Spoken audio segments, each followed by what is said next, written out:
గౌరవనీయులు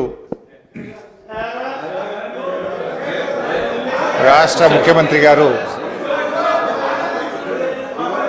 ఈ సభను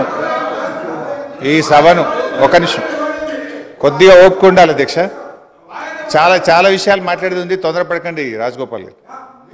అయితే గౌరవ ముఖ్యమంత్రి గారు ఈ సభను తప్పుదోవ పట్టించే విధంగా కొన్ని వ్యాఖ్యలు చేశారు.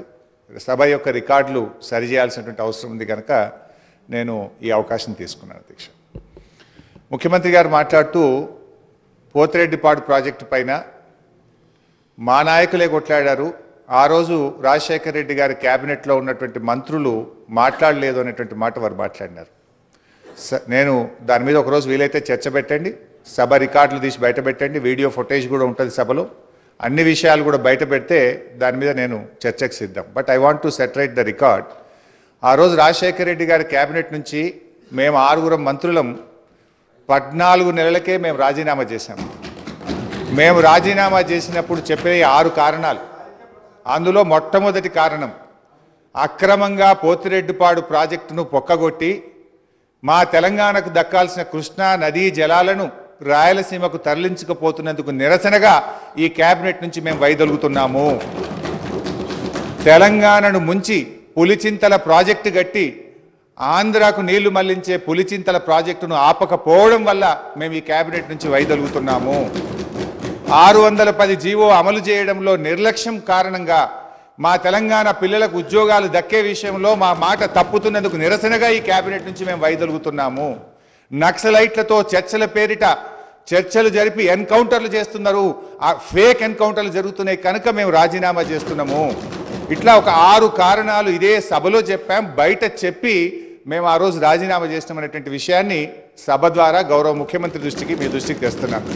రెండో విషయం, ఇదే సభలో అదే పోడియం దగ్గర మీరు రికార్డులు తీయండి, నా చేతిలో ప్లే కార్డ్, మేము ఆ రోజున్న మా పద్మారావు గౌడు శాసనసభ్యులం పోతిరెడ్డి ప్రాజెక్టును వెంటనే ఆపాలని చెప్పి 45 రోజులు మొత్తం బడ్జెట్ సెషన్ మొత్తం పోతిరెడ్డిపాడు ప్రాజెక్టు ఆపాలని మేము అక్కడి నుంచి కీర్తిశేషులు పీజేఆర్ గారు ఒక్కడు కాంగ్రెస్ పార్టీ నుంచి ఇక్కడి నుంచి కొట్లాడిండ్రు ఒక్కడే. ఆ రోజు మంత్రులుగా ఉన్న చాలా మంది పెదవులు ముచ్చుకొని ఇక్కడ కూర్చున్నారు తప్ప ఆ రోజు మాతో గొంతు కలిపింది ఒకే ఒక్కడు పీజేఆర్. ఆ పీజేఆర్ తనయుడు విష్ణువర్ధన్ రెడ్డి కూడా ఈరోజు మాతోనే ఉన్నాడు. రెండో విషయం I would like to clarify. నేను విషయాల్లో చర్చలకు పోతే చాలా చెప్పాలి కానీ just I'm trying to give the clarification. ఇది ముఖ్యమంత్రి గారు చెప్పిన పోతిరెడ్డిపాడు విషయం.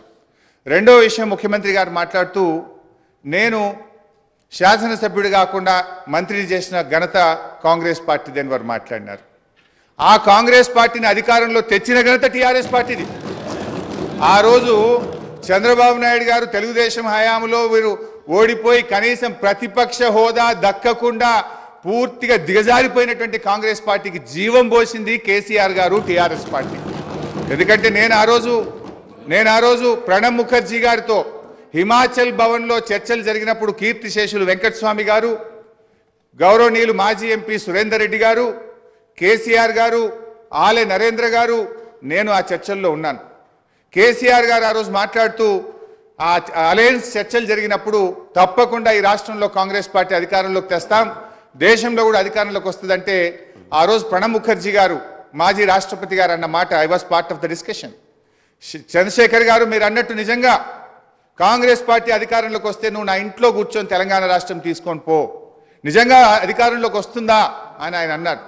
ఆ రోజు మేం పొత్తు పెట్టుకోవడం వల్లనే ఆ రోజు కాంగ్రెస్ పార్టీ అధికారంలోకి వచ్చింది తప్ప మీరేదో గెలిస్తే మాకు పదవులు ఇచ్చారు కాదు. మేము కాంగ్రెస్ పార్టీకి భిక్ష పెట్టినాం, మేము కాంగ్రెస్ పార్టీని అధికారంలో తేవడానికి ఆ రోజు సహకరించమనే విషయాన్ని గుర్తు చేస్తా ఉన్నా. అధ్యక్ష, కేసీఆర్ గారి గురించి కూడా వారు మాట్లాడినారు. Just I'm trying to set right the record. నేను స్పీచ్ ఇవ్వడం లేదు, స్పీచ్ ఇచ్చినప్పుడు నేను ఇంకా చాలా విషయాలు చెప్తా, ఓన్లీ రికార్డ్ సెట్ రైట్ చేసే ప్రయత్నం చేస్తున్నా. వారు ఏం మాట్లాడినారంటే కేసీఆర్ గారిని మేము ఎంపీ చేసినామని చెప్పి మాట్లాడుతున్నారు.